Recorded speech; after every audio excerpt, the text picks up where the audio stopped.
Cafe. Brahmins Cafe. ಇದು ಎಂಥ ಅಪಶಕ್ನ ಸುಕನ್ಯಾ. ಏನು ಮಾಡಬೇಕು ಅಂತಾನೆ ತೋಚ್ತಾ ಇಲ್ವಲ್ಲ. ಕೈ ಕಾಲೆಲ್ಲ ನಡುಗ್ತಾ ಇದೆ, ಬಾಯಿ ಒಣಗ್ತಾ ಇದೆ. ನೀರ್ ತರ್ಲಾಣ? ಬೇಡ, ನಮ್ ಶಾಂತಂಗೆ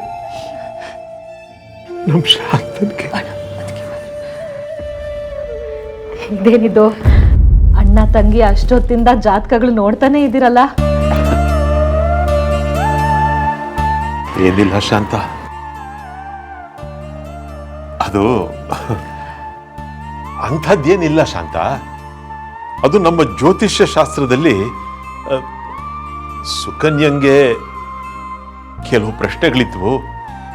ಅದು ಏನು ಅಂತ ಕೇಳ್ತಾ ಇದ್ಲು, ನಾನು ಹೇಳ್ಕೊಡ್ತಾ ಇದ್ದೆ ಅಷ್ಟೇ. ಹೌದಾ?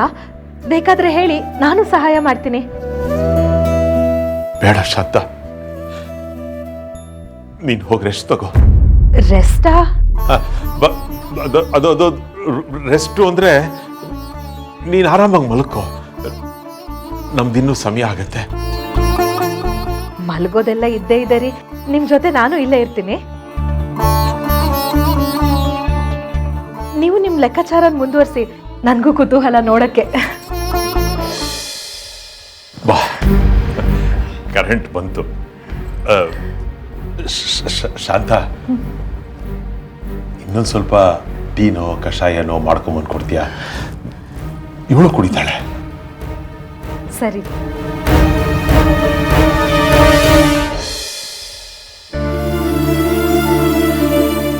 ಅಣ್ಣ, ಈ ಕಂಟಕಕ್ಕೆ ಏನಣ್ಣ ಪರಿಹಾರ? ಸುಕನ್ಯಾ, ಶಾಂತನ ಮುಂದೆ ಈ ವಿಚಾರ ಮಾತಾಡೋದು ಬೇಡ. ಬೆಳಿಗ್ಗೆ ಮಾತಾಡೋಣ. ಯಾವುದೇ ಕಾರಣಕ್ಕೂ ಈ ವಿಷಯ ಶಾಂತಂಗೆ ಗೊತ್ತಾಗಕೂಡ್ದು. ಸರಿ ಅಣ್ಣ.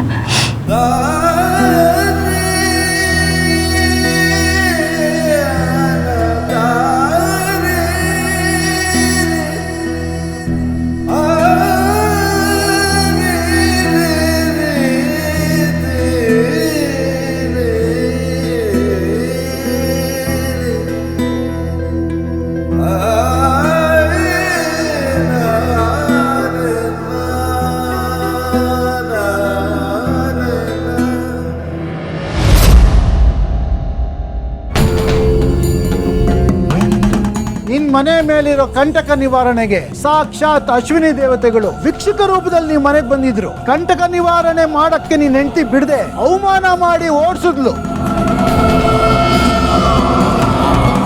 ಅವರಿಂದ ಶಾಪ ಪಡ್ಕೊಂಡ್ಲು, ಕಂಟಕ ಹೆಚ್ಚಾಗೋ ಹಾಗೆ ಮಾಡ್ಕೊಂಡ್ಲು.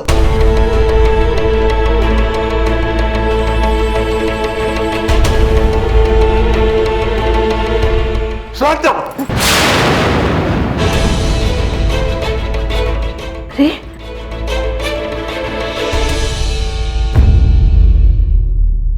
ಏನಾಯ್ತು ರೀ? ಅಯ್ಯೋ ದೇವ್ರೆ, ಇಷ್ಟೊಂದು ಬೆವರ್ತಾ ಇದ್ದೀರಾ?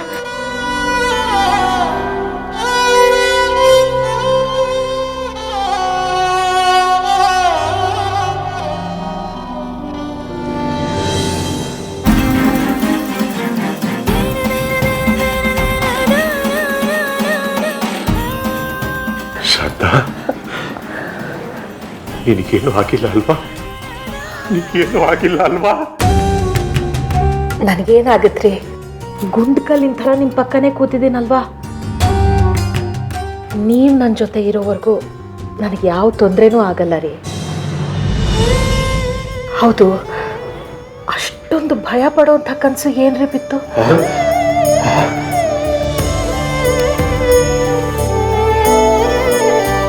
ಆ ಕರುಣ ಏನಾದರೂ ನನ್ನ ತಲೆ ಮೇಲೆ ಕಲ್ಲು ಎತ್ತು ಹಾಕಿ ನಾನೇನಾದರೂ ಸತ್ಕಿತ್ ಹೋದ?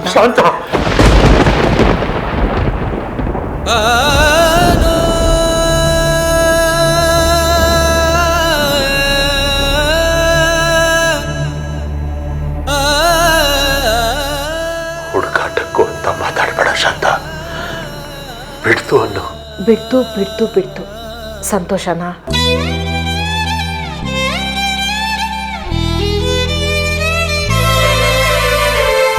ಆ ಕರುಣ ನನ್ನನ್ನು ಏನೂ ಮಾಡೋಕ್ಕಾಗಲ್ಲ ರೀ. ನೀವು ಅವಳ ಭಯ ಬಿಟ್ಟು ನಿಶ್ಚಿಂತೆಯಿಂದ ನಿದ್ದೆ ಮಾಡಿ. ಅವಳಿಲ್ಲದೆ ಮನೆ ಎಷ್ಟು ಪ್ರಶಾಂತವಾಗಿದೆ ನೋಡಿ.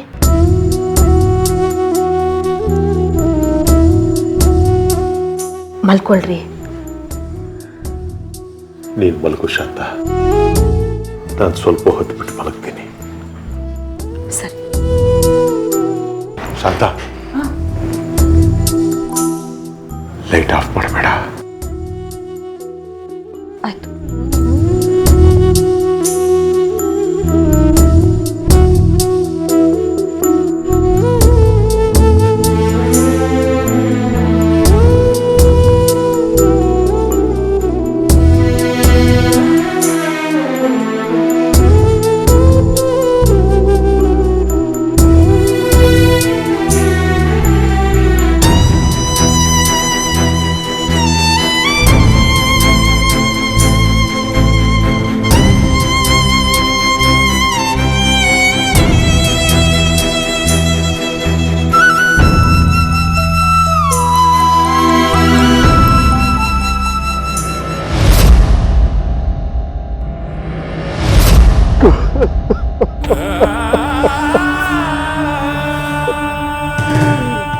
ಗುರುಗಳೇ, ನನ್ನನ್ನು ಕ್ಷಮಿಸ್ಬಿಡಿ, ನನ್ನನ್ನು ಕ್ಷಮಿಸ್ಬಿಡಿ.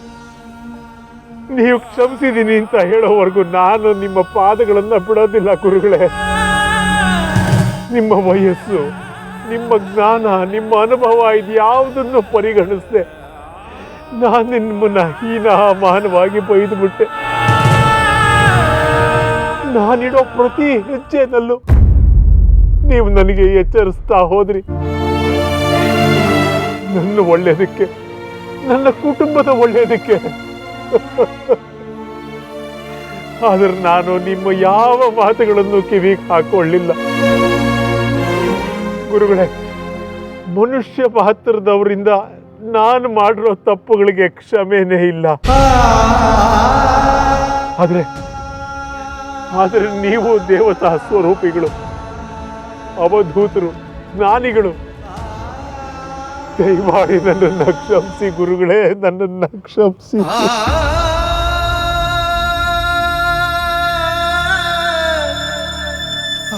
ಹೇಳಿ, ಎದ್ದೇಳಿ ಪಂಡಿತರೇ.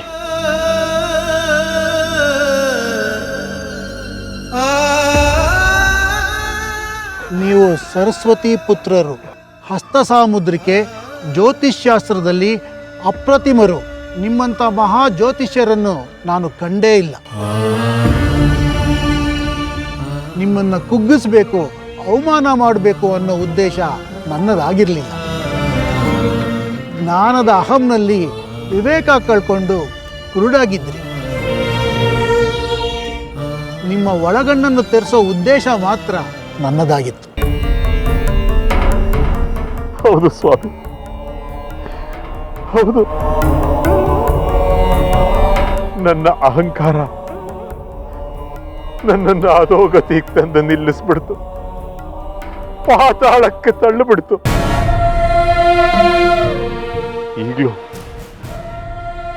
ಈಗಲೂ ನೀವು ನನ್ನ ಕಣ್ಣು ತೆರೆಸದೆ ಹೋಗಿದ್ದಿದ್ರೆ ನನ್ನಿಂದ ಇನ್ನೂ ಎಷ್ಟೆಷ್ಟೋ ಅನಾಹುತಗಳಾಗೋಗ್ತಿತ್ತು.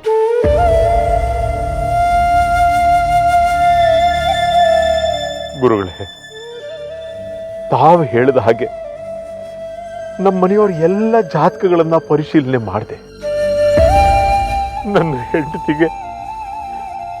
ನನ್ನ ಹೆಂಡತಿಗೆ ಒಂದು ಕಂಟಕ ಇರಬಹುದು, ಅವಳ ಪ್ರಾಣಕ್ಕೆ ಸಂಚಕಾರ ಇದೆ ಅನ್ನೋದು ನನ್ನ ಮತಿಗೆ ಹೊಳಿಲೇ ಇಲ್ಲ. ದೀಪದ ಕೆಳಗೆ ಕತ್ಲು ಅನ್ನೋ ಮಾತು ಸತ್ಯ ಆಗೋಯ್ತು ಗುರುಗಳೇ, ಸತ್ಯ ಆಗೋಯ್ತು. ಆ ಕಂಟಕನ ತಾವು ಕರುಣಾ ಮೂಲಕ ಪರಿಹರಿಸೋದಕ್ಕೆ ನೋಡಿದ್ರಿ. ಆದ್ರೆ ಅದು ನಮಗೆ ಯಾರಿಗೂ ಅರ್ಥವೇ ಆಗದೆ ಹೋಯ್ತು. ಮುಂದೆ ಹೇಗೆ ಗುರುಗಳೇ, ಹೇಗೆ? ನನ್ನ ಹೆಂಡತಿಗೆ ಬಂದು ಒದಗಿರೋ ಈ ಕಂಟಕದ ನಿವಾರಣೆ ಹೇಗೆ ಗುರುಗಳೇ?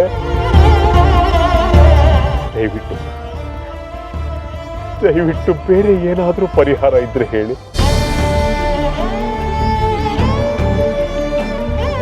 ನನ್ನ ಪ್ರಾಣ ಒತ್ತೆ ಇಟ್ಟಾದ್ರೂ ಸರಿ, ಅದಕ್ಕೆ ಯಾವ ಭಂಗನೂ ಬರದೇ ಇರೋದ್ ರೀತಿ ನಾನದನ್ನ ಪರಿಹರಿಸ್ತೀನಿ.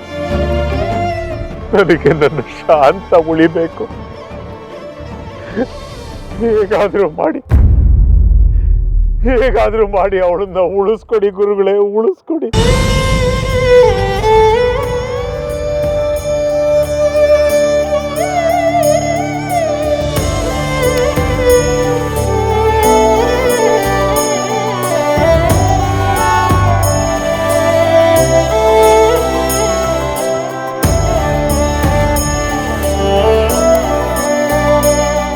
ಒಂದು ಮಾರ್ಗ ಇದೆ. ಹೇಳಿ ಸ್ವಾಮಿ, ಏನದು? ಇದರಿಂದ ನಿಮ್ಮ ಅಹಮ್ಮಿಗೆ ಪೆಟ್ಟಾಗಬಹುದು. ನಿಮ್ಮ ಹೆಂಡತಿ ಇದನ್ನ ಒಪ್ಪದೇ ಇರಬಹುದು. ಅವಳನ್ನ ಒಪ್ಪಿಸೋ ಜವಾಬ್ದಾರಿ ನಂದು. ಅದೇನು ಅಂತ ಹೇಳಿ ಗುರುಗಳೇ. ನಿಮ್ಮ ಹೆಂಡತಿಯ ಆಯುಷ್ ವೃದ್ಧಿಗೆ, ಆಕೆಯ ಮಾನಸಿಕ ದೈಹಿಕ ಆರೋಗ್ಯ ವೃದ್ಧಿಗೆ, ಮುಂಬರುವ ಅಪಘಾತಗಳು ಅವಘಡಗಳಿಂದ ಅವರಿಗೆ ರಕ್ಷಣೆ ಬೇಕು ಅಂತ ಅಂದರೆ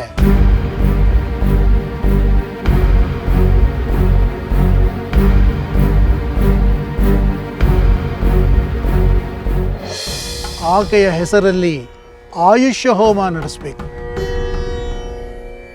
ಅದನ್ನು ಖುದ್ದು ನಿಮ್ಮ ಮಗ ಸೊಸೆನೇ ಕೂತ್ಕೊಂಡು ನೆರವೇರಿಸಬೇಕು.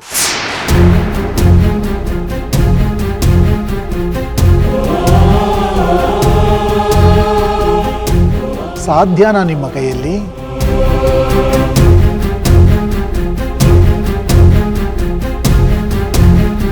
ಇದು ಆ ಭಗವಂತ ಕೊಡ್ತಿರುವ ಕಟ್ಟಕಡೆಯ ಅವಕಾಶ ಪಂಡಿತರೇ.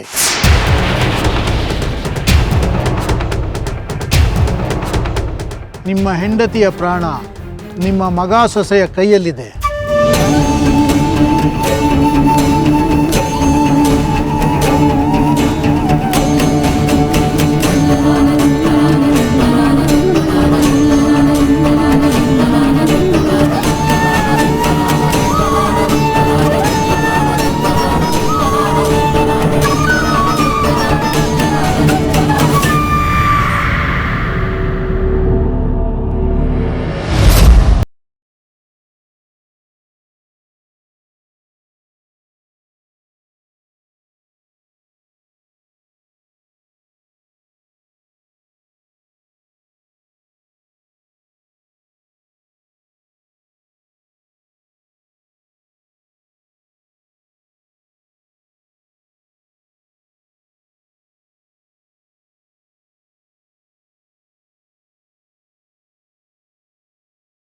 ಅರ್ಧ ಗಂಟೆ ಆಯ್ತು, ಏನೂ ಮಾತಾಡ್ತಾ ಇಲ್ಲ.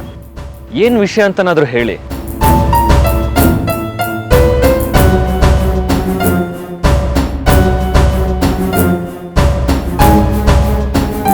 ನನಗೆ ಹೇಗೆ ಹೇಳಬೇಕೋ ಗೊತ್ತಾಗ್ತಿಲ್ಲಪ್ಪ. ನಿಮ್ಮಪ್ಪ ನನಗೆ ಈ ಜವಾಬ್ದಾರಿ ವಹಿಸಿ ಎಲ್ಲೋ ಹೊರಟೋದ. ವೈಭವ್, ನೀನು ನಿನ್ನ ಮನಸ್ಸನ್ನ ಗಟ್ಟಿ ಮಾಡ್ಕೋಬೇಕು. ಶಾಂತಂಗೆ ಅಮ್ಮಂಗೆ ಮೃತ್ಯು ಕಂಟಕ ದೋಷ ಇದೆ.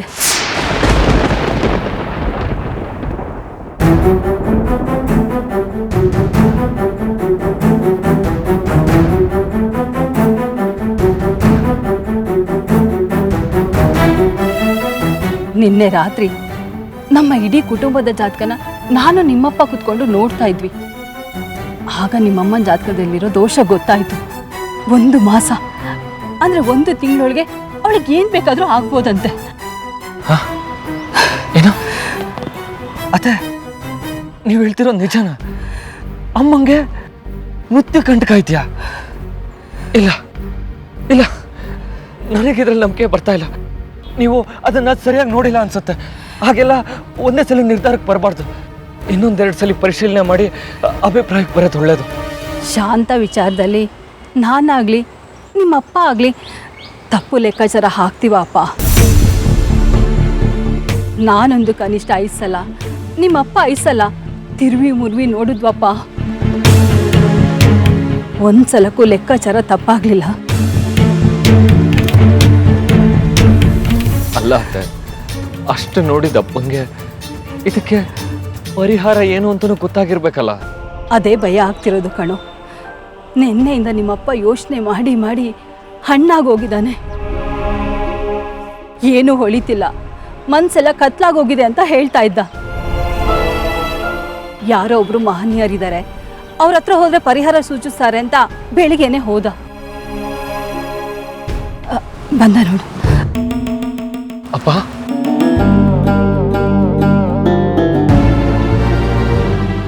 ಯೋಚನೆ ಮಾಡಬೇಡ ವೈಭವ್, ಪರಿಹಾರ ಇದೆ.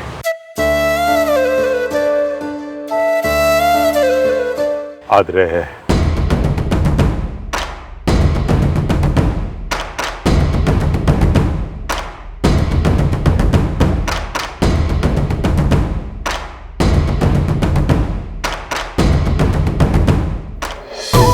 ಆದ್ರೆ ಅಂದ್ರೇನಪ್ಪ?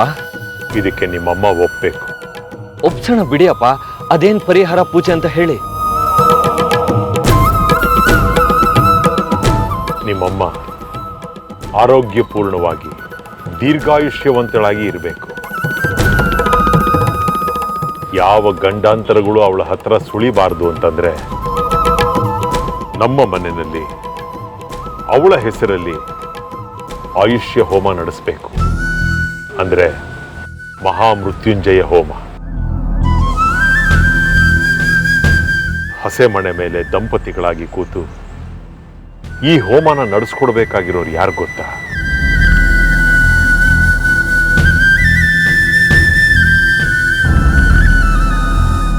ಮಗಳು ಅಳಿಯ ಅಥವಾ ಮಗ ಸೊಸೆ.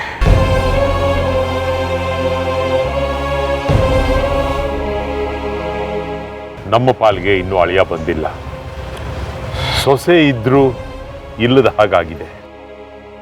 ಏನು ಮಾಡಬೇಕು ಅಂತಾನೆ ನನಗೆ ತೋಚ್ತಾ ಇಲ್ಲ. ವೈಭವ್, ಹೀಗಾದ್ರೂ ಮಾಡಿ ಕರ್ಣನ ಒಪ್ಪಿಸ್ತೀಯ? ಇದ್ರಲ್ಲಿ ಒಪ್ಸೋದೇನಿದ್ಯಪ್ಪ? ಇವಾಗಲೇ ಬಾ ಅಂದ್ರೆ ಈ ನಿಮಿಷಕ್ಕೆ ಬಂದ್ಬಿಡ್ತಾಳೆ. ಆದ್ರೆ ಅಮ್ಮನ ಒಪ್ಸೋದು ಹೇಗೆ ಅಂತ ಹೇಳಿ. ನನಗೂ ಅದೇ ಗೊತ್ತಾಗ್ತಾ ಇಲ್ಲ ವೈಭವ್. ಕರುಣ ಹೆಸರು ಹೇಳಿದ್ರೆ ಸಾಕು, ಶಾಂತ ಉಳಿದು ಬೀಳ್ತಾಳೆ. ಅಣ್ಣ, ನಾನು ಪ್ರಯತ್ನ ಪಡ್ಲಾ?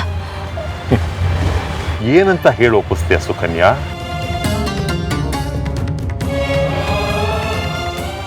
ಎಲ್ಲೋದ್ರು ಇವರು? ರೀ ರೀ ಎಲ್ಲೋದ್ರು ಇವರು?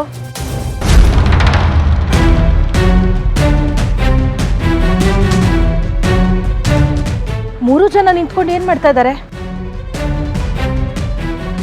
ಇಡೀ ಮನೆಗೆ ಕಂಟಕ ಇದೆ, ಅದರ ನಿವಾರಣೆಗೆ ಮೃತ್ಯುಂಜಯ ಹೋಮ ಮಾಡಬೇಕು. ಆ ಹೋಮನ ಮಗ ಸೊಸೆನೆ ಕೂತು ಮಾಡಬೇಕು ಅನ್ನೋ ವಿಚಾರನ ಅವಳಿಗೆ ಹೇಳಿ ಅವಳಿಗೆ ಮನವರಿಕೆ ಮಾಡಿಸ್ಬೇಕು. ಹೀಗೆ ಮಾಡಿದ್ರೆ ಈಗ ಬಂದಿರೋ ಕಂಟಕ ಖಂಡಿತವಾಗ್ಲೂ ನಿವಾರಣೆ ಆಗುತ್ತೆ. ಕಂಟಕನ? ಏನೂ ಅರ್ಥ ಆಗ್ತಾ ಇಲ್ವಲ್ಲ. ಮೂರು ಜನ ಸೇರ್ಕೊಂಡು ಏನೋ ಸಂಚು ಮಾಡ್ತಾ ಇದ್ದಾರೆ ಅನ್ಸುತ್ತೆ. ಏನು ಅಂತ ಪತ್ತೆ ಹಚ್ಚಲೇಬೇಕು.